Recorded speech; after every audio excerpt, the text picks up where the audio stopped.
get you to the White House now, where President Biden is delivering remarks on the need for Congress to raise the nation's debt ceiling. Let's listen. It starts with a simple truth. The United States is a nation that pays its bills and always has. From its inception, we have never defaulted. What we pay for is what keeps us a great nation.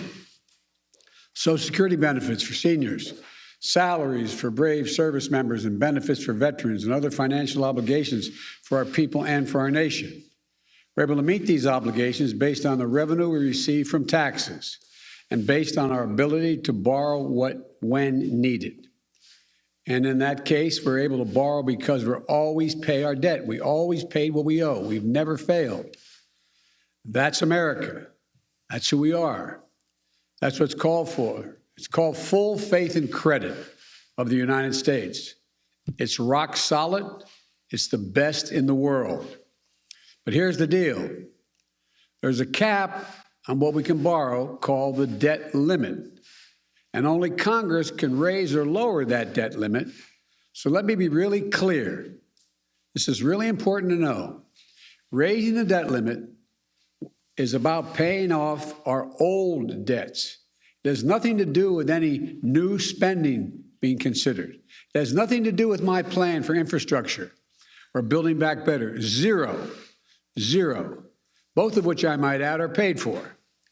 So if we're going to make good on what's already been approved by previous Congresses and previous presidents and parties, we have to pay for it. Social Security benefits, the American people are promised, salaries for servicemen and women, benefits for veterans. We're going to have to raise the debt limit if we're going to meet those obligations. And raising the debt limit is usually a bipartisan undertaking, and it should be. That's what is not happening today.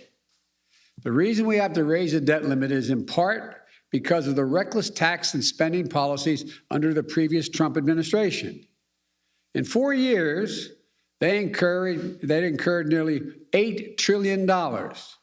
In 4 years, $8 trillion in additional debt.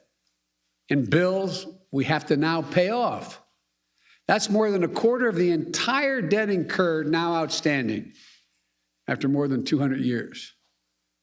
And Republicans in Congress raised the debt 3 times when Donald Trump was president, and each time with Democrat support. But now they won't raise it, even though they're responsible for more than $8 trillion in bills incurred in 4 years under the previous administration. That's what we'd be paying off. They won't raise it, even though defaulting on the debt would lead to a self-inflicted wound that takes our economy over a cliff and risks jobs and retirement savings, Social Security benefits, salaries for service members, benefits for veterans, and so much more.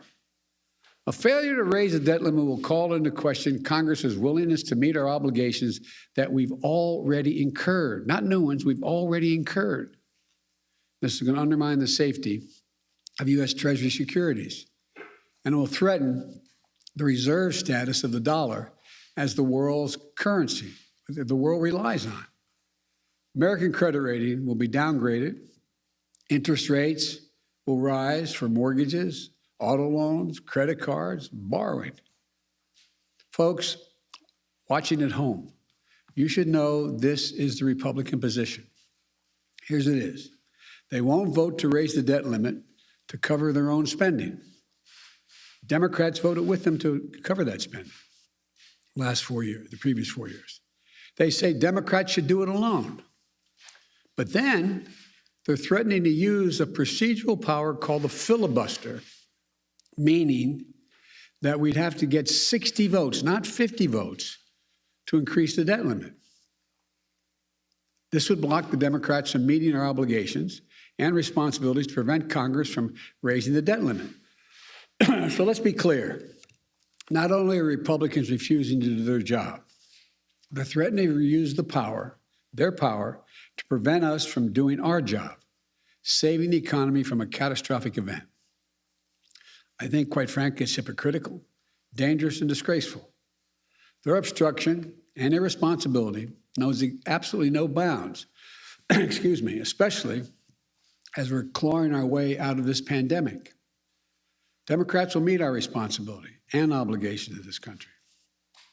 We're not expecting Republicans to do their part. They made that clear from the beginning. We tried asking to no avail. We're just asking them not to use procedural tricks to block us from doing the job that they won't do.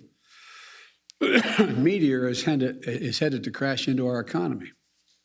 Democrats are willing to do all the work stopping it. Republicans just have to let us do our job. Just get out of the way. If you don't want to help save the country, get out of the way so you don't destroy it. We don't have time to delay with elaborate procedural schemes, which Republicans' proposals require. Scores of votes without any certainty at all, many of which have nothing to do with the debt limit at all. And that's when accidents happen. In the days ahead, even before the default date, people may see the value of their retirement accounts shrink. They may see interest rates go up, which will ultimately raise their mortgage payments and car payments. And the American people, look, I just say it this way. As soon as this week, your savings in your pocketbook could be directly impacted by this Republican stunt. It's as simple as that. Republicans say they will not do their part to avoid this needless calamity. So be it. But they need to stop playing Russian roulette with the U.S. economy. It's one thing to pay our debts already acquired. It's another to require a supermajority to pay the debts already acquired. It's not right. Let the Democrats vote to raise the debt ceiling this week without obstruction or further delays. Democrats in the House have already passed a bill that would do that. It's sitting in the United States Senate where Democrats have the votes ready to pass it. That's the only way to eliminate the uncertainty and risk that's going to harm American families and our economy. Let us vote and end the mess. You know, we've got to get this done. We must get this done. It is, like, as I said, playing Russian roulette to play these games. We can do it this week. Just get out of the way and let us pass it. Thank you. Mr. President, Senator Mitch McConnell says he has sent a letter to you explaining his view. Have you seen that letter? Have you communicated with him? And how dire do you believe this is if action doesn't take place in the next few days? First of all, I did get a letter. I got it 10 minutes before I walked in here. I've read it. I plan on talking to Mitch about it. He and I have been down this road once before, back when I was vice president. And I hope we can have some intelligent and honest conversation about what he's proposing. And I think the easiest way to do this, and if the Republicans would not use the filibuster, would be to let us vote on what is already in the Senate right now, passed by the House, to raise the debt limit. And we could do that in the next several days. Mr. President. Thank you, Mr. President. You've often touted your experience in the Senate, your 36 years in the Senate. Your aides have talked about your abilities to be a closer on deals involving legislation. Why were you unable, Mr. President, to close the deal with members of your own party on key parts of your legislative agenda last week? Thank you. I've been able to close the deal on 99% of my party. Two people. That's still underway. I don't think there's been a president who's been able to close deals that's been in a position where he has only 50 votes in the Senate and a bare majority in the House. This is a process. We'll get it done. It sounds like you're putting the blame squarely on two U.S. senators for your inability to close that deal, Senator Sinema and Senator Manchin. Am I incorrect? Is that who the blame lies with? Look, I need 50 votes in the Senate. I have 48. Leader Schumer has vowed not to raise the debt ceiling through the reconciliation process. So ultimately, if push comes to shove, Leader Schumer has said he won't raise the debt ceiling through the reconciliation process. So ultimately, if push comes to shove and Senator McConnell does not change his position, what is more important, that position that Senator Schumer has or raising the debt ceiling? And then I also have a question for you on Ethiopia. I'm going to answer one. I'm not going to answer Ethiopia. Let's stick on the debt so we don't confuse the American people. Number one, the issue of reconciliation, which is like code to the American people. What's reconciliation? There is a process that I understand the Republican leader is willing to initiate, go through, that would require literally up to hundreds of votes. It's unlimited number of votes having nothing directly to do with the debt limit. Could be for everything from Ethiopia to anything else that has nothing to do with the debt limit. And it's fraught with all kinds of potential danger for miscalculation. And it would have to happen twice. So you could literally have several hundred votes over the next number of days. Everything else would come to a standstill, but you still find yourself in a situation where at the end of the day, we may have passed something that in fact then has to be undone again by either Democrats or Republicans. It's an incredibly complicated, cumbersome process when there's a very simple process sitting out there. Sitting at the desk in the United States Senate is a bill passed by the House saying, we Democrats will raise the debt limit, take responsibility for raising, even though we didn't, some voted to acquire the debt as well. We'll go ahead and do that. That's the way to proceed. If it comes down to reconciliation or raising the debt ceiling, which position would you take? I'm not going to cross that bridge till we have to get there. Would you address the allegations of genocide and why you haven't yet imposed those sanctions that you authorized 2 weeks ago, sir? Speak to that later. Regarding your Build Back Better agenda, we know the top line figure from Senator Manchin is $1.5 trillion. Senator Kirsten Sinema has yet to really give that number of where she's willing to go, how high she's willing to go, but she says she's negotiating good faith with the White House. What is her figure? I'll let her tell you that. I don't want it. We're in negotiations. Between 1.5 and 3.5? Is it higher at least than the 1.5?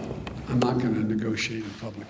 Mr. President, Mr. President. Mr. President, how is what the Republicans are doing now any different from when you opposed raising the debt limit as a senator during the Bush years? Because we weren't calling for filibuster. We did not require 60 votes, and it was a straight up and down vote. Mr. President, Mr. President, you're talking about how you have 48 Democratic votes right now. The other two have been pressured over the weekend by activists. Joe Manchin had people on kayaks show up to his boat to yell at him. Senator Sinema last night was chased into a restroom. Do you think that those tactics are crossing a line? I don't think they're appropriate tactics, but it happens to everybody. From the only people it doesn't happen to are people who have Secret Service standing around them. It's part of the process. Yes, sir. Just really quickly, a lot of people have been trying to attach immigration. Mr. President, I know you don't want to comment on other senators' positions in the negotiations, but what do you think the size of the reconciliation package should be? What specific dollar figure? Well, I laid out what I thought it should be. It's not going to be that. It's going to be less. I mean, look, the legislation, both the Build Back Better piece as well as the infrastructure piece, are things that I wrote. These didn't come from, God love him, Bernie Sanders or AOC or anybody else. I wrote them. I disagreed with Medicare for All, for example. I disagreed, but I laid out what I thought would be important. For example, I think in the Build Back Better program, it's required that we, in fact, have the best education available to us. And I'll be speaking to this in detail tomorrow. But look, here's the situation. How can we, in an ever-competitive world, increasingly competitive world, how can we not meet the educational standards of at least other countries are working toward? Nobody is reducing the number of years they want their children to go to school or people to go to school. You've heard me say it before, as my wife says.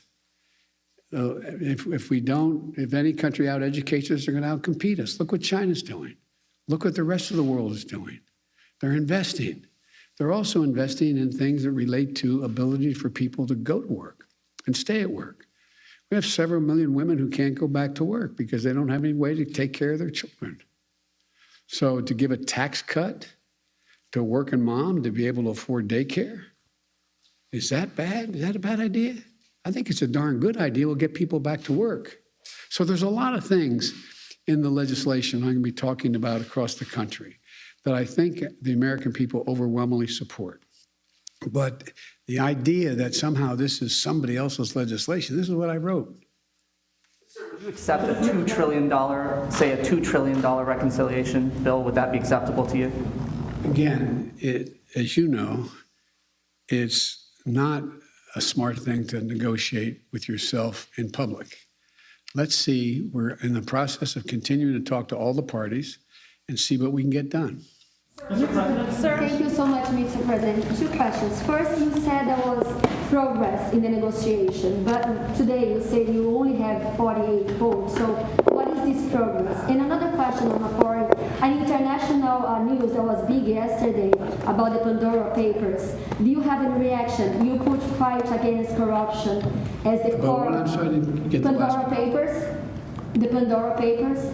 You said that you put fight against corruption in the core of your national security policy. So what is your reaction, and do you plan to do anything about it? We're looking at that right now. The first part of your question was what? Was about progress. What does progress look like for you in the negotiations? Winning. That's the progress. Last question. The height amendment, I just want to be very clear. Can you guarantee that the U.S. will not breach the debt ceiling, that will not happen? No, I can't. That's up to Mitch McConnell. So it is possible that the U.S. will not pay its debts. That is possible. I can't believe that will be the end result because the consequence is so dire. I don't believe that.